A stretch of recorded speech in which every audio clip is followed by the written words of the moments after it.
10 years ago, when I first got my driver's license, my very first vehicle was the Elantra GT, or the sister vehicle to the Kia 4 Hatchback. Back then, both the Hyundai and Kia group offered a very diverse compact car lineup from sedan, coupe, and hatchback vehicles. Fast forward about 5 years ago, I decided to upgrade that vehicle to what turned out to be one of the last sporty traditional compact hatchbacks offered here in North America, the Elantra GT-Line.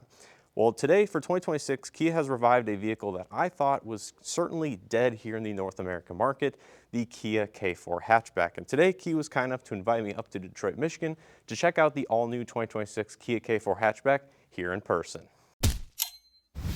So before we get into looking at the beautiful sparkling yellow GT-Line Turbo in front of us, I do want to run through the trims and the powertrains available with the K4 Hatch, which differ slightly from that of the K4 sedan. So the trim lineup will be the EX, GT-Line, and GT-Line Turbo. The EX having the 2-liter 4-cylinder with the IVT transmission, 147 horsepower and 132 pound-feet of torque through the front wheels only, and that also applies to the standard GT-Line, where the GT-Line Turbo adds the 1.6-liter turbo 8-speed automatic transmission with 190 horsepower and 195 pound-feet of torque, also available only as front-wheel drive. So very similar powertrains and trims to that of the K4 sedan, but you will be missing the base LX or LXS trim levels, which means this vehicle will likely start at a slightly higher price point, but I don't think a lot of the enthusiast buyers for hatchbacks out there necessarily will be opting for the base model trim levels anyway. So I do see Kia's rationale by offering kind of the mid-trim levels and then walking your way up to the top-of-the-line GT Turbo. And both the GT-Line and GT-Line Turbo will offer the red and black two-tone Syntex interior, a lot of the nice external gloss black styling, and a lot of premium features and amenities that may not be expected in this compact segment of vehicle, which really makes it stand out versus that of some of the competition. So the vehicle in front of us is the sparkling yellow, which is available on GT-Line or GT-Line Turbo, exclusive to the hatchback. So this is a very bright, outlandish color for a lot of people, but I think it actually looks very good. And I certainly love the K4 hatchback body style. Given I am a Elantra GT-Line owner myself, this is absolutely the successor to the vehicle that I personally own. So starting at the front of this GT-Line Turbo, you will find a very similar design and aesthetics and styling to that of the K4 sedan, which I did feature here on the channel just a couple months ago. So you have the nice bold amber daytime running lights and turn signals, the cube LED projector headlights with fog lights located in the central portion is going to be standard and only found on the top of the line GT-Line Turbo. Other trims will get a lesser LED projector or headlight setup. Gloss black front fascia. This vehicle does have the technology package as well, which adds the front and rear and side parking sensors, 360 surround view camera system, some of the more advanced ADAS and driver assist systems. So this is equipped very, very similar to that of a fully loaded GT-Line sedan. And then we have the radar for the adaptive cruise. There's the camera just below the silver strip for the front grille and the flat stainless steel Kia logo located on the middle of the hood. So the front of the vehicle really not going to be all that different to that of the sedan, but the one big change is coming here to the side profile. So you can see this vehicle is essentially a chopped off sedan, removing 11 inches from that in total length from that of the K4 sedan, which makes the proportions of this vehicle to me look much more ideal and gives it that athletic nature. So the wheelbase is going to be the same at 107 inches long, which means the second row legroom is likely going to be very, very similar in terms of spaciousness to that of the sedan, which makes it slightly larger than that of the Elantra GT-Line that I personally own, not only in terms of total length, about 2.5 inches longer in total length, but in terms of wheelbase as well, which should make second row or just over interior amenities and volume just slightly larger, which I think should fit the traditional American lifestyle and the needs of growing families a little bit better than that of the smaller compact hatchback space that we've known traditionally. Coming to the wheel and tire setup, we do have the 18-inch gloss black alloy wheel on this GT-Line Turbo, just like that of the sedan. 235, 40, 18-inch. Looks like we have a Kumo Majesty high performance all season. We have gloss black trim here on the side profile that also carries up to the mirror caps. LED turn signal integration, a little bit of silver accent here, and we do have those cameras for the 360 surround view camera system. Mirrors are not going to be power folding, but they do have heat as well as blind spot detection. We have a digital key 2.0 with proximity entry on both of the two front door handles. So that is a nice upgraded feature, iOS and Android compatible. And I believe these are going to be illuminated door handles. We have the nice panoramic large power sunroof, just like that of the sedan, which expands just past the rear of the front row seats. And then coming out to the back of the vehicle, this is one of the best angles of the K4 hatch.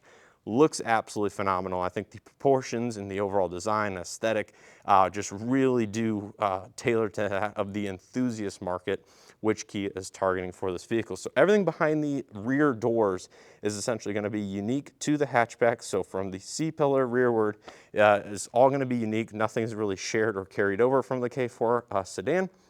We do have a very similar lighting signature, however, with the taillights, the LED daytime running lights, and turn signals all in this portion right there. Also have the reverse light located centrally on the bottom of the rear bumper, which is a very unique and functional aspect. Gloss black trim, rear side parking sensors, backup camera located just below the Kia logo, so I like that integration right there. And we do have LED license plate lights just below that, illuminating the currently temporary tag for the press event here. GT-Line badge on the passenger side. And yeah, you guys will have to let me know down in the comment section below what you think. But I think this is absolutely the way to go if you're looking at a K4, is going to be this fully loaded GT-Line Turbo. And the sparkling yellow is certainly going to be a love it or hate it, but I personally applaud Kia for offering it. Now taking a look here on the interior, you're going to have a very similar black and off-white two-tone on this GT line with the available black and red, which personally I've actually not seen in person. So I would probably choose the red interior if I were to option one of these vehicles myself. Starting out here with the door panels, we do have a lot of soft touch materials, both on the backrest portion as well as the armrest. We have ambient color selectable interior lighting just below the off-white section right there. Power windows, mirrors, locks, with both of the two front windows being fully automatic up down. We have heated and ventilated front seats on this fully loaded GT-Line Turbo, and the heat and ventilated is also going to be available on the standard GT line. And we have two-position memory driver's seat, a little bit of additional door storage with the Harman Kardon premium audio system. Power driver's seat, two-way power lumbar. There's going to be the Syntex with the black and off-white perforated GT line embossed in the backrest, and we do have the white accented headrest, which if you've seen some of my other content, I don't particularly love that, just in terms of, you know, dirt and oils and things like that showing up. We do have a very familiar interior to that of the sedan, and you can see we have the pretty much the identical steering wheel with the white two-tone effect going on with the airbag cover. We have the driver assist with the smart cruise control, highway drive assist 2 on this fully loaded model on the left side. Audio, multimedia, volume rockers on the right side. Drive mode select here in the middle. And we have paddle shifters for the 8-speed automatic on the back side. You do have a nearly 30-inch panoramic display for the digital instrument cluster, 5-inch here in the middle for climate, and an additional 12.3-inch over there for the main infotainment. This is the latest CCNC hardware, which means wireless Android Auto, Apple CarPlay, built-in navigation, Kia Connect, Sirius XM, AM, FM, USB, Bluetooth inputs. All of that will be found on the system, just like that of the sedan. So make sure to check those videos out if you guys want a little bit more of detailed information about that. We have all of your physical controls across the dashboard, dual zone automatic climate control. And then down below we do have your wireless charging pad with Kia digital keypad. And then there's the USB data and charge ports, 12-volt outlet. Engine stop start button is actually located here in the center console, so that is a cool little addition. And then we do have the gear selection for the 8-speed automatic transmission. Automatic vehicle hold, parking sensors on off, 360 camera system, a nice large cubby here for the middle center console. So I actually do like this, and this is somewhat similar to my personal vehicle, to where this is a little bit versatile on how you can actually use it. And you have a large cup holder, so if you have bigger water bottles or items that you want to store in this area, you can configure this to how you wish to use it. And we have a black padded armrest. Inside you'll find additional storage. There you can see the proximity key fob. Does have built-in remote start. Is the exact same key fob you will find on the K4 sedan. And this armrest does not slide forward and back, so it is fixed in place, where that is a nice feature that I actually like in my personal vehicle, where you can slide this and adjust it forward and backward depending on where you have your arm resting. Now to the left of the steering wheel, we do have the gauge dimming, we have the electronic parking brake, traction control off, automatic headlights, fog lights, high beam assist. This vehicle does not have rain sense wipers. But then coming up to the headliner, just a black headliner, do have LED overhead illumination, manual dimming interior rear mirror. There's the power sunroof, overhead LED lights, as well as the emergency contact services. And there you can see that power sunroof. It does contain a power shade. So just like that of the sedan, it is going to be a fully power shade and a fully power sunroof, oversized in nature. That does open quite a bit and lets in a lot of additional light and airflow inside of this vehicle. So let's go ahead and take a look at the second row seat. Like I said, I want to put the seat to where I would approximately be driving this vehicle, which I think is right about there. And then we're going to take a look here at the back of the seat. Now, just like that of the sedan, you do have the kind of integrated door handle in the C-pillar area just to hide it from that of the actual body lines of the vehicle. Not my favorite thing out there. I wish it kind of had a traditional setup, but that is the way that Kia chose to do it. And then take a look at the back. Some of the materials do fall through on the door panel. So we have hard touch upper, soft touch bottom with the armrest and a little bit of additional bottle storage. GT-Line badging or dorsal plates here for the rear, just to give it that little extra premium touch. And there's a look at the rear seats. Same materials and two-tone design. You can see there's a bunch of interior legroom.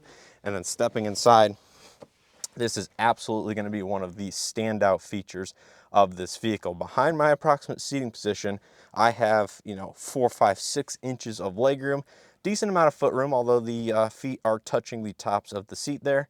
And then headroom is going to be 1 inch greater than that of the sedan for rear seat occupants. So I have plenty of headroom, at least 1.5 inches or 2 inches of headroom. You do have LED overhead lighting back here, grab handles. Seats do fold down 60-40 split. There's the cup holders with the padded center armrest.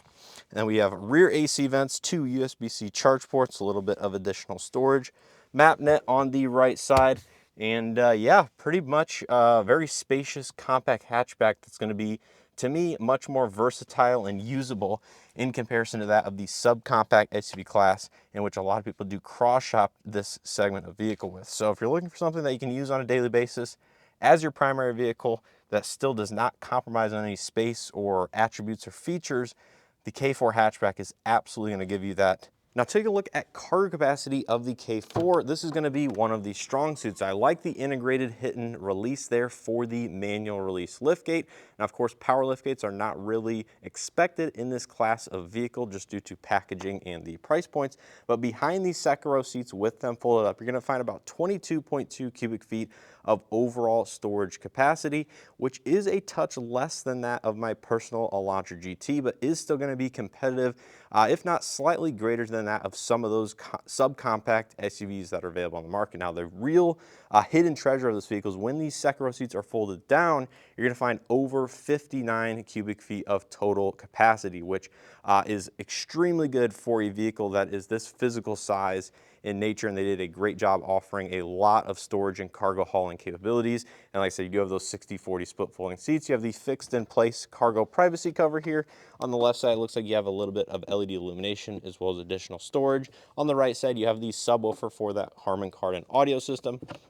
Then beneath the floor, you do have the temporary spare tire with the roadside toolkit, and it looks like you do have a dual level load floor, which is adjustable by about 1 inch or so. So lots of nice premium space and features inside this vehicle, and I really do like the hatchback for its versatile use cases. Now, wrapping this video up here on the passenger front seat, you do still have the heated and ventilated seats on this side with a 6-way manual seat, so it does have height adjustment. There's going to be the seats. There's the dashboard with the ambient lighting. We do have some of that nice silver or gray metallic accent trim. Glove box is damp, does have LED illumination inside. It is a traditional usable size.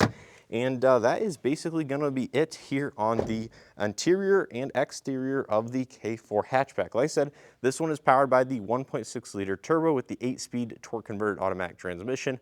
190 horsepower, 195 pound-feet of torque, and we don't know exact fuel economy figures for this vehicle quite yet, but the sedan with this powertrain gets roughly 26 city, 36 out on the highway, and if you've seen my review on that vehicle, then you'll know I was actually able to beat the highway EPA figure at roughly 38.4 mpg calculated, driving at over 75 miles an hour. I thought that was absolutely phenomenal, and I expect the K4 hatchback here to do very similar figures in terms of fuel economy. Would not surprise me if it's pretty much identical with their powertrains, maybe just like 1 mpg less or so, depending on the aerodynamic differences and things like that versus the sedan. But overall, you guys have to let me know what you guys think of the K4 hatchback down in the comment section below. I am extremely excited for this vehicle. We don't have pricing yet. Pricing's probably going to be fairly in line with the sedan. Likely some differences, maybe $500 to $1,000, depending on their packaging. Like I said, this starts at an EX trim level, so the sedan starts in the mid $20,000 range for the EX, goes up to about $31,500 for the GT-Line Turbo, and the hatchback might command a small premium just because it is a more enthusiast targeted vehicle. So wouldn't surprise me if a fully loaded GT-Line Turbo starts at like $32,500 or so, fully loaded out the door, including destination. But of course, that information will be coming here in the future. But like I said, leave your thoughts and opinions on this vehicle down in the comment section below. I want to give a huge thanks to Kia for inviting me out to Detroit, Michigan to check out this vehicle and get a very first look and overall impressions of the K4 hatch. Make sure you guys stay tuned for the EV4 video as well if you guys haven't seen that already. And with all being said, let me know what you think down in the comment section below. Hit that like button, subscribe if you haven't already. As always, I hope to see you guys in the next one.